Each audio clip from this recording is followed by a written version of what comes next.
What's up, guys? It's Archer here. Welcome back to my Ootp 19 series with the Kansas City Royals.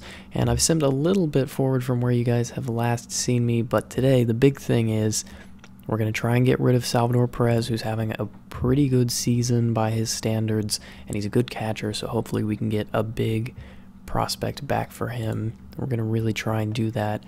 And then also maybe look at a couple of smaller moves, but mostly that's the big one that we're going to be looking at. And then the other thing is, I'm pretty much just going to speed through the rest of the season. We're 38 and 67. I don't really think anyone cares about how we're going to do the rest of the season. So I'll play all of August after the trade deadline. I'll give you a quick recap, and then I'll go through all of September. We're going to come back. We're going to play the Chicago White Sox game. Before we do that, I might do a brief recap of the last 2 months for prospects. Not sure about that yet. It'll kind of depend on how they're doing, but we will definitely come back for this Chicago White Sox game and play that, the last game of the season. I'll simulate through the playoffs. I'll show you how those work out. And then next episode, we'll be right into the offseason. And I think that that's where the bulk of our work is anyway. So I think that'll be good. First order of business, though, I'm going to start looking for trade offers for Salvador Perez. I know a couple of you said you wanted to see a little bit more what my process is. The first thing that I always do is I go to this and I say shop play around. I almost never find a trade from here, but a couple of things this does for me is, one, it kind of gives me a brief overview of where interest is. So no one's going to offer me something I want, but if somebody's offering me something that seems like it's kind of of value to them, then that can always be kind of interpreted as, oh, this team has interest, maybe I need to start trying to work something out with them. The other reason I do this is because across the board, not just with individual teams, it gives me a good idea of what the value of the player I'm trying to shop is. So you can tell if, you know, somebody's willing to give up 4.5-star major leaguers for somebody, like, and that's all the way down, then you really have kind of an impact player that you're trying to deal. Right now, just to kind of give you an overview of how I'm looking at this, so Carson Fulmer and Ronaldo Lopez for the White Sox, those are two pretty decent guys that are kind of important to their future. I'm seeing a lot of like 2 to 2.5 guys coming at me, and the thing you need to remember is that the AI will always undersell, so this is not what they're willing to give up. This is just kind of their initial starting point for what they want. Chance Adams, that's kind of big, actually. If only he had the stamina, I might be all over that. But yeah, I'll just kind of go through this, and yeah, seeing some 3 guys from the Phillies. Dylan Cousins. Do I like Dylan Cousins? Maybe I do. I mean, again, I'm not looking for the person that I'm going to trade for.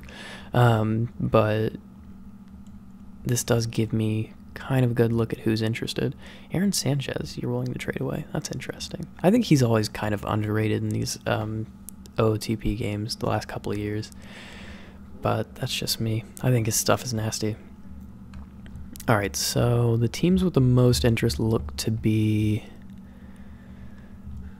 I want to say it was the Phillies and maybe the Rockies. There was one other that I was looking at. I mean, maybe the Astros. They're kind of on that bubble of what I would consider as being very interested.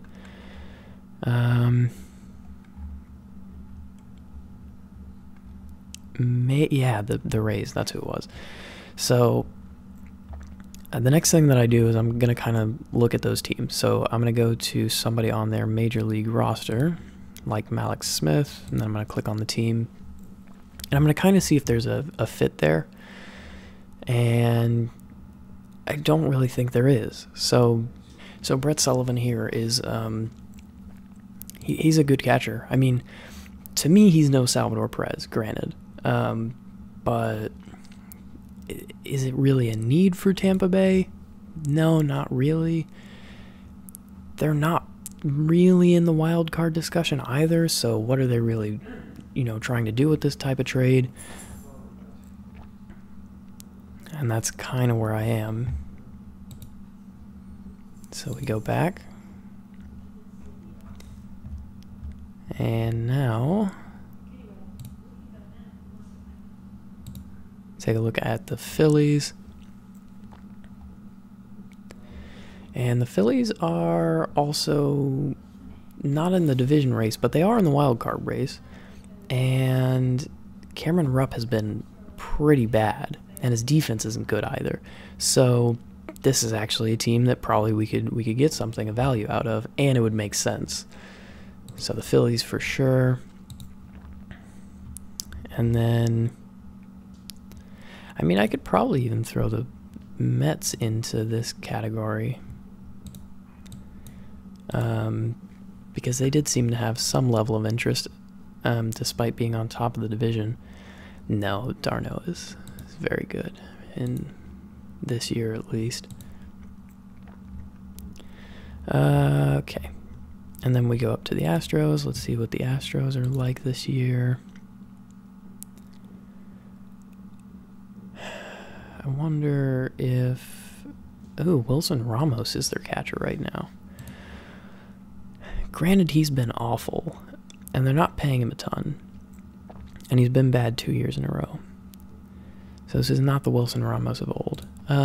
But they're also not super in it, which is kind of surprising. Looks like some important injuries for sure. Kind of sunk them. Okay, so yeah, I don't think that makes too much sense. I will take a look at Colorado just out of curiosity, but I don't think that... I mean, they may have a need. The question is, like, how big is it? Dom Nunez, that's pretty bad. You're kind of in the wild card race. I mean, I could see it. Okay. So far, Colorado and Philly looking like two really nice candidates for this trade. And I think that that's kind of all I want to check up on for now. Now, I will come back to this screen if I don't find anything with those two. But essentially, that's how I narrow things down at the outset, and then you kind of go from there, right? So you start kind of smaller, and you go, okay, well, these are the ones that I think are going to be interested right now, and then if you don't find anything, you can kind of expand your parameters and expand your parameters until you do find something.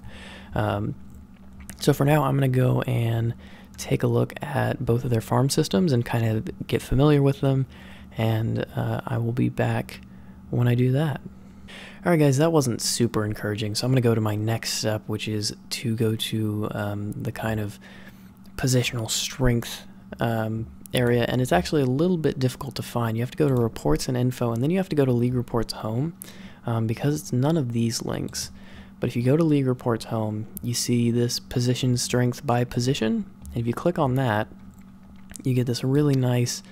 And I mean, again, this is like, you know, let's say it's ESPN or something doing this kind of ranking of like, oh, these are the best catchers in the major league right now. But it can still be really valuable to you because, you know, you can kind of say, okay, well, Salvador Perez is ranked 9th. So in theory, you know, not necessarily in practice, but in theory, anyone below that should be willing to trade for your catcher. For the first couple of guys, obviously, that's, you know, it's kind of like, well, this is a sideways move more than anything, and so they probably wouldn't. But, you know, you get down here in this area, and you're like, oh, okay, well, these guys could really use our guy. One thing I really wish was in Ootp was when you hovered over a team name, it would give you, like, a brief overview, kind of like what it does with a player. So it would have this sort of pop-up, but instead of Tyler Flowers, it would say, you know, Oakland Athletics, and then under it, it would have, you know, current record, like position in the division, games back of the division, position in the wild card, games back of the wild card, because essentially when I click on Oakland Athletics right now, that's kind of what I'm checking, from that screen at least, and so it would save me just like that extra click. I think it would be really awesome. But anyway, Oakland right now is 5 games back of Seattle. That's not huge. They're 9 games back of the wild card though, so that makes it a little bit tougher of a sell. That said, their offense could use a bit of a boost. Their home runs are good, but not great. Salvador Perez has power. And not only that, but their defense isn't amazing. And that could be causing some of their pitchers to kind of underperform a little bit relative to how they've pitched. So, instead of Tyler Flowers, let's say you have a Salvador Perez in here, all of a sudden you're saying, okay, maybe they can catch Seattle. So let's look at their players. Austin Beck is a guy that I saw earlier. Nick Allen, Grant Holmes. Yeah, so this looks like a system that maybe I could get some trading done with. So just to give you guys an idea of what that looks like for me, let's just kind of start plugging things in. So we'll go here, we'll throw Salvador Perez over. Yeah, he doesn't want to do that deal. Okay, well, what about Nick Allen? Okay, still no. Armenteros? Grant Holmes. Nope. Okay, so, you know, very quickly I can get an idea of, am I going to get something out of these people? No, probably not. Alright, so I can move on and stop wasting my time. And then I can go back to this, and I'll not go through every team, because I have vaguely familiarized myself with who's good and who's not. But yeah, I'm going to kind of go through that process, and I'll be back if I have anything. Alright guys, so it took a long time to get here, a little longer than I'm proud of, but basically I've been looking for a trade similar to, or at least comparable to, the Jonathan Lucroy trade, right? Because to me, Salvador Perez is not Jonathan Lucroy, obviously, but he's not that far off. And the thing of the matter is, an 802 OPS plus defense, in addition to plus defense, sorry, that's really valuable. And so I should be getting back 2 of, say, your top 5 prospects. So if we look at this trade I have with the New York Mets, I'm getting Ronnie Mauricio, who is admittedly not an amazing prospect. However, he plays shortstop, okay? He's going to have really good defense at shortstop. He has good speed. My hope is that he's only 18, so maybe the contact ticks up. He's already got like 40 current, not potential. So my hope is maybe that ticks up just a touch. You know, maybe the power, just something, you know, maybe something clicks a little harder. And maybe he becomes our starting shortstop. If he doesn't, he's the best utility man, you know, in probably all of the American League. Debatably. Then we have Justin Dunn. I'm not sure which one of these 2 players is better, but pitchers are kind of rarer, so I guess I'll say it's Justin Dunn. He's in AAA. He's not performing badly. In fact, he's performing quite well, at least to my standards. He's been kind of screwed by luck, in my opinion. He has a 355 BABIP. Again, average is like 300-ish, if you want to take a look at that. 60 potential, so plus stuff potential, average movement, above average control. If you were to kick this guy into the bullpen, immediately he becomes a bullpen star, so we always have that to fall back on. I don't know that this is the best trade I could have made. I had to throw in Monte Bradshaw, who essentially is, I mean, to me, it's not really anything. But yeah, I couldn't really find anything else. I mean, I went to just about every team in the league that was in the playoff hunt, or, you know, even ones that were a bit of a stretch. Like Atlanta is 6 games out of the wild card, and I was like, well, is that even justifiable? Like, can I do that? And I went to them and I tried at least, but no, they wouldn't give me anything. So as far as I can tell, this is the best that we're going to get. One thing I like to do is try and find like tiny extra values. So I have this trade that works. Now usually I'll kind of go down the list and be like, hey, can I add a reliever? Can I add, I mean, they'll never do this, but can I add Thomas Nitto, for example. Nitto? I don't know. And then, you know, just see what it would take to make it work. Actually, I don't know you. You're not very good. And then when I look at things like this, what I'm thinking is, okay, if we were just to do a straight swap, right, because the trade already works, would I trade Aracena for Thomas Nitto? And the answer is, yeah, of course I would. Now, I don't know if I'm going to do that yet, but it's good to know that that works. Who is Davis Martin? Nope. Mark Vientos? That's actually not a bad player. 19, kind of advanced. Take a look. Maybe... I mean, don't get me wrong, I'm not in love with Khalil Lee. But I don't hate him either. And I'm kind of on the fence about whether I would do a straight Khalil Lee for Mark Vientos swap.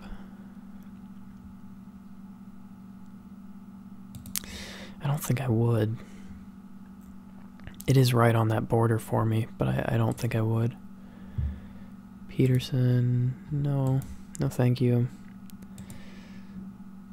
Zapuki, no.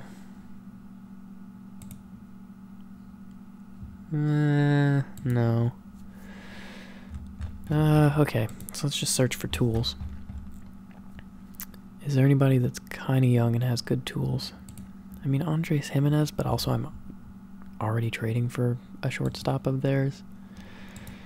Power. Steven Kolek. Oh, control. I was like, there's got to be some issue with you. Let's see. I mean, Peter Alonso, like, yeah, probably pretty decent, but also we have Tellez and meh. Yeah, and then we already looked at Marcos Molina. Yeah, I think the only one I would consider is Thomas Nitto. The problem for me is that he is 25 already, and let's see, his he doesn't have really any major league service time. We would probably pull him straight up to the major leagues where he would be decent. Maybe he could even be a trade chip. Yeah, I've convinced myself. I'm going for it. Okay. Yeah, I think this is the trade that I want to do.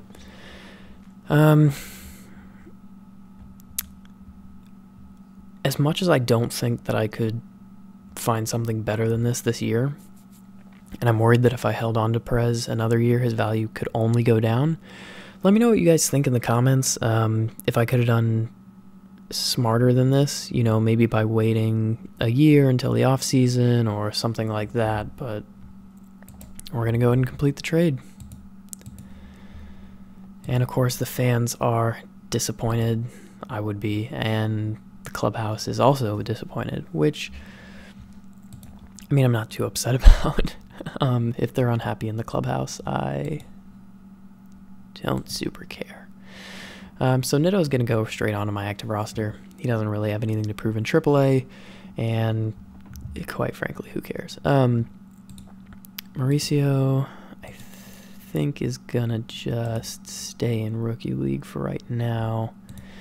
Justin Dunn, they had him at AAA, and I think that that's probably a good place for him to go. One other thing this trade does is it kind of gives us the, you know, kind of top of the minor league system depth that we didn't have. So, you know, now I have a Justin Dunn in AAA where if a starter went down, I could call him up and feel pretty good about it rather than bringing up some guy with like 45s across the board. So let's go ahead and set our lineups. I'm just going to let my bench coach do it. And there you have it. Nitto comes straight in. I'm convinced that that's a downgrade, but not a huge one. So I'm actually a little bit happy about that throw-in. Anyway, Still not a good team, but I think that we're building a prospect base slowly but surely that's going to take us back to the top. And we're saving tons of money as well, so that's always good. But yeah, I'm going to go ahead and sim past the trade deadline now. There's nobody else of value on our roster except for Richard Lovelady, and quite frankly, he's 24. I don't super want to trade him. Yeah, I mean, the only other person that I could really think of trading is like Whit Merrifield. How much are you going to get for a 2.5-star second baseman who's 30 years old and also doesn't hit for power? Yeah, no, I don't think so. So, yeah, it's going to be the end of our trades for this year, I think. And now we are just going to go until the end of August, and I will catch up with you then. Right, so real quick, guys, we made it through the hellish month of August, and now we're into September. We're 55-80 right now, remarkably beating Chicago by a pretty handy margin, but you know, we're still awful. Richard Lovelady, by the way, is having a really amazing season. And if he was on a winning club, I imagine he'd be getting Cy Young buzz at this point, kind of like how Zach Britton was a couple of years ago. So I guess that's pretty cool.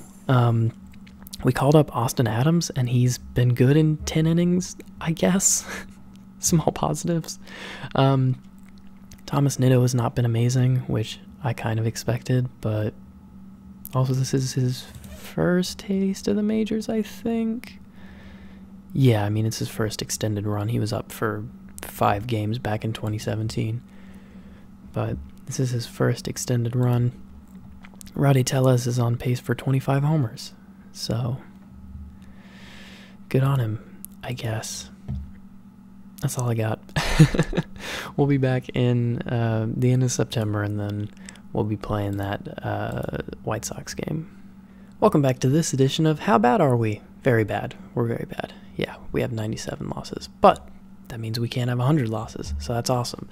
I'm playing the last game of the season for one reason and one reason only, and it's because I'm going to do something I've never done before, but I've always wanted to try. I'm going to start Richard Lovelady.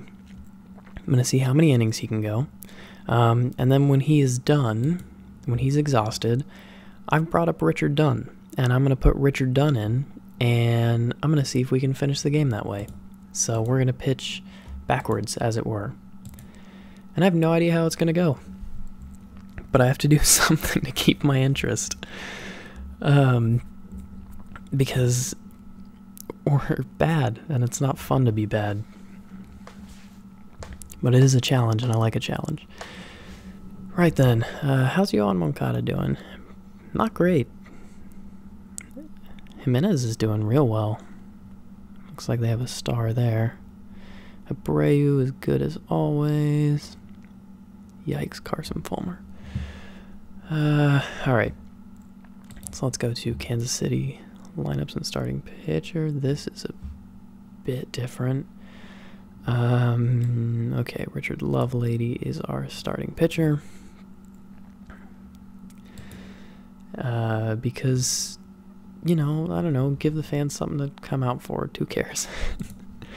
Let's do it. So we're in the game then, and I'll be honest, I don't care about this, so I'm just going to go until runners in scoring position, and Whit Merrifield actually gets on immediately with a double. Or excuse me, he gets on, and then Ramon Torres gets on behind him, and Rowdy Tellez has a chance to do something. And of course he strikes out, because everything is awful. Thomas Nitto, he also strikes out, because... Why? Cody Ash hits one weakly to third, and they go to second, and they get him out. Cool, that's fine. Now this is what we're here for. Richard Lovelady starting the game, and he strikes out Yoan Moncada, and then he gives up a hit, so that's bad.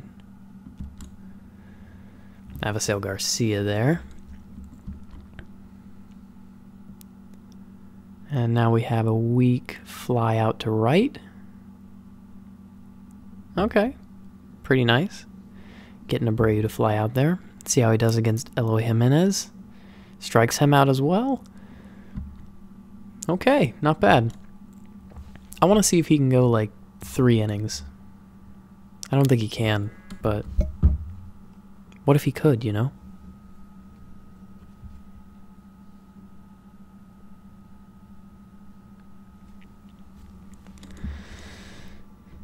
I don't even know why I'm watching this. I should just simulate to the half inning. We get a hit. Put him home. Who cares? Did he get it? He didn't. Of course not. Oh, I just simmed through Lovelady's inning. It was clean, apparently. So that's nice.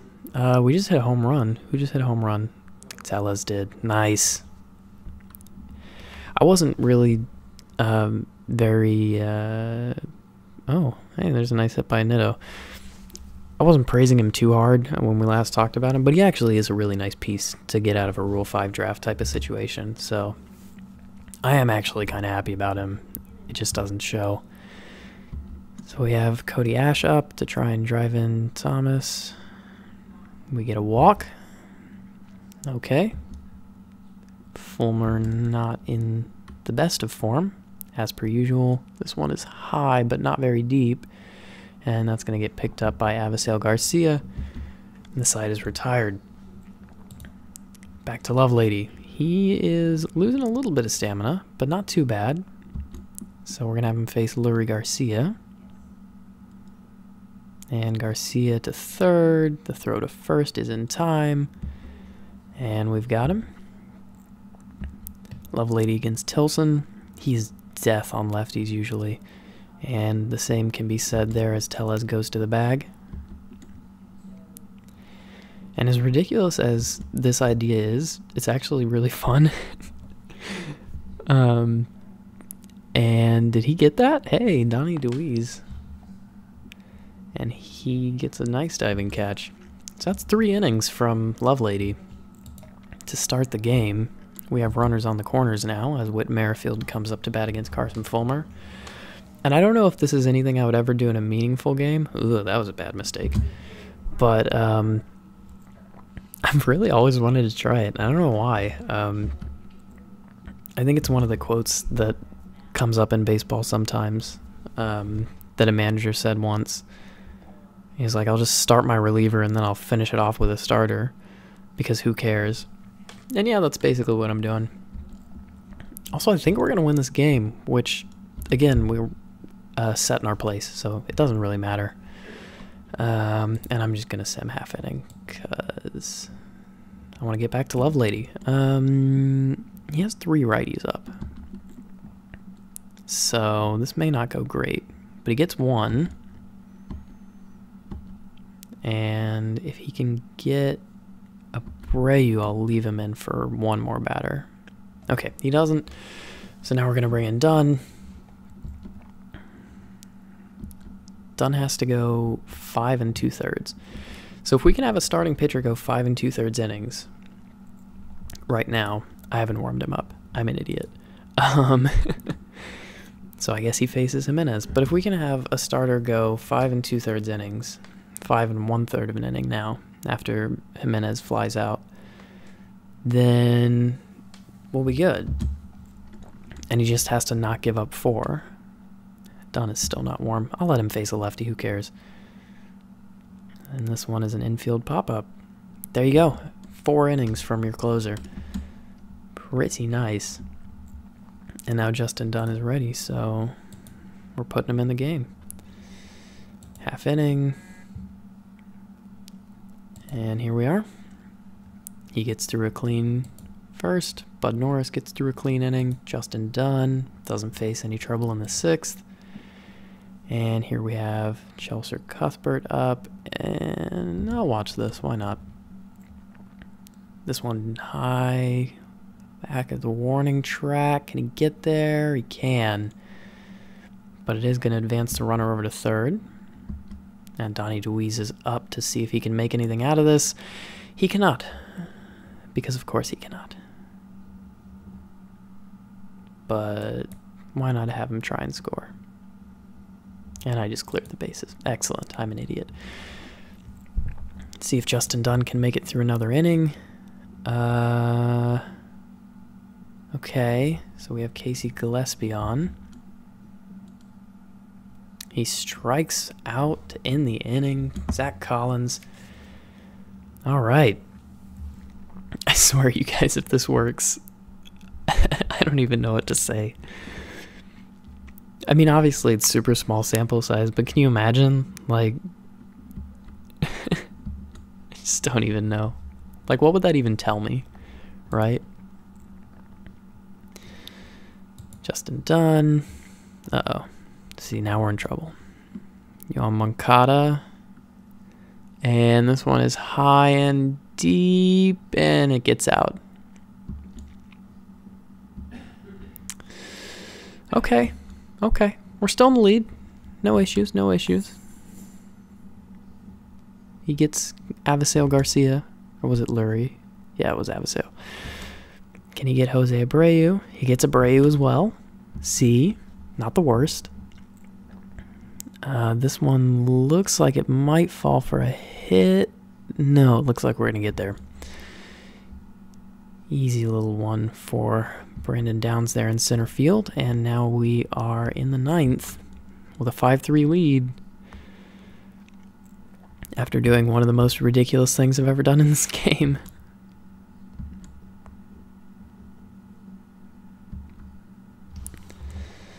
Who cares? Get me back to Justin Dunn. Apparently he's very tired. But also he just struck out Nicky Delmonico, so I don't care. Okay. So we have Gillespie on again. This time Zach Collins is up, and I think that I made a mistake. Okay.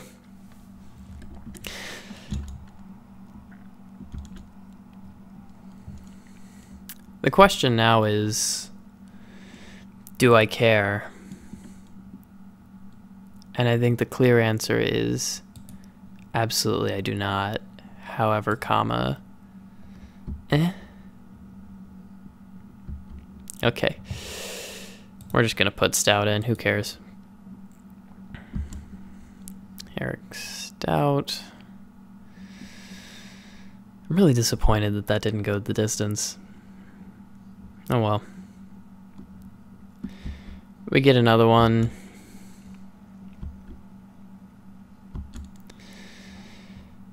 And let's see if we can end the inning. Looks like we can. Cuthbert to Tellez, and that'll do it. And now I have to play extra innings, which I didn't want to do. So, I'm upset about that. Oh, we have 2 on. Whit Merrifield. Drive 1 in, please. Okay, well, he'll get a walk.